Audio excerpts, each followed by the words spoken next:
तर गौरव पाटील आणि अमृत पाटील यांच्या चौकशीचे काही एक्सक्लुझिव्ह फोटो हे समोर आलेत। पोलिसांकडून या दोघांचीही चौकशी केली जाते। तर एमपीएससी पेपरफुटी प्रकरणात काल 6 जणांना अटक करण्यात आलं होतं। यात 3 अधिकाऱ्यांचा समावेश होता। तर त्याचप्रमाणे गौरव पाटील, अमृत पाटील यांना देखील अटक करण्यात आलं होतं आणि आता या दोघांचीही पोलिसांकडून चौकशी केली जाते।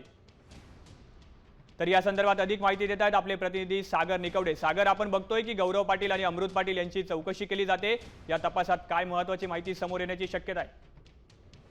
खरं तर जे अमृताचे वडील ऋतुजाचे जे वडील आहेत त्यांना पोलिसांनी जे ती अटक केलेली आहे। यासोबतच जो ऋतुजाचा प्रियकर आहे लोकेश उर्फ गौरव पाटील याला देखील पोलिसांनी आता कस्टडीमध्ये घेतलेला आहे। त्याला देखील अटक केलेली आहे आणि त्याची सध्या चौकशी जी ती सुरू करण्यात आलेली आहे। नेमका हा समजा या प्रकारामध्ये आणखी काही नवीन पैलू जे ते समोर येतील का, या समजा प्रकरणामध्ये आणखी काही नवीन नावे जे ते समोर येतील का, हे देखील आता पाहणं महत्त्वाचं असणार आहे। पोलिसांच्या तपासात आणखी काही नावं जे ते समोर येण्याची शक्यता देखील आता वर्तवली जाते। धन्यवाद सागर, तुम्ही दिलेल्या या सविस्तर माहितीबद्दल। वेळोवेळी अपडेट्स घेत राहू।